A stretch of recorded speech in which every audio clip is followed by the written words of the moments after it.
Welcome back to your next aim control, and well done for showing up to these mini listens. Let's take what we've been exploring one step deeper. We've talked about how your body sends you messages. Think of them as texts through tension, breath, emotion. Overwhelm is when these messages become unmanageable. The deeper part to this is that you're sending messages back to these messages. Let's start small. Most of the signals your nervous system receives, they're coming from you, most likely unconsciously without you even knowing it.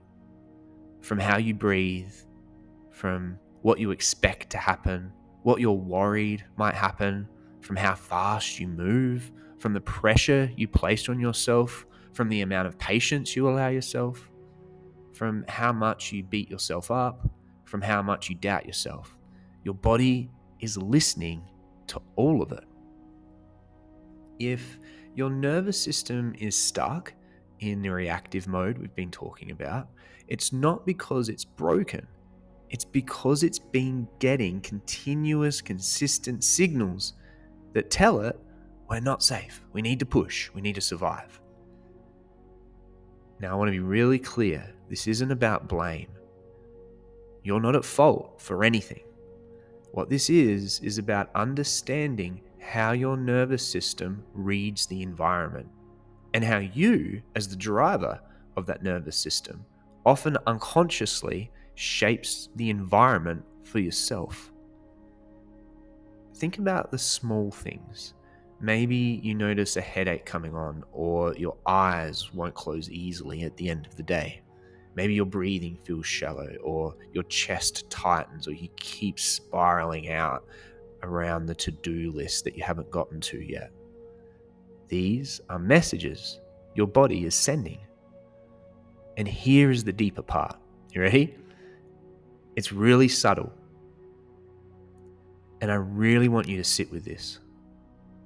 You are also sending messages back to these messages, often without realizing it. So think of it like a conversation happening in real time. It's just that one side of the conversation is checked out. You. Maybe your breathing is shallow and you send a message back by thinking about all the things that distressed you that day. You've just agreed that you're in distress with the message that you've sent back. We know now how to reply with a eustress message through the breath. We can just use a base first inhale. When you deliberately look up a video that makes you smile or laugh, you're sending those same eustress messages. There are endless ways that we can send these eustress messages.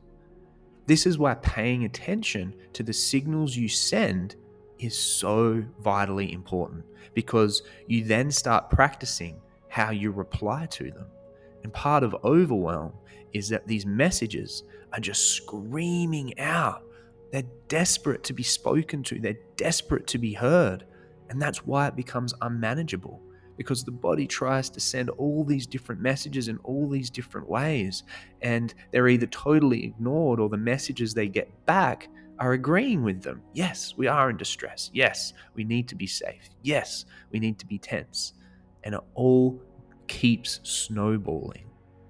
You can't respond to the messages your body is sending if you're not aware of the ones you're sending back. You need to be aware of how you're replying. So today's Trim the Sails action is to take a base first inhale during a conversation. It's a nice analogy, right? You're in a constant conversation with your nervous system. So let's send some eustress messages during an actual conversation. This simple shift helps you become aware of the messages you're sending to your nervous system in real time during that real conversation. It gives you a chance to choose your response rather than react automatically or unconsciously. Remember, you are both the sender and receiver of these messages. Paying attention to both sides of that conversation is key to shifting out of the chaos of overwhelm and into the clarity of eustress. So when you're having a conversation with somebody today, consciously take a base first inhale.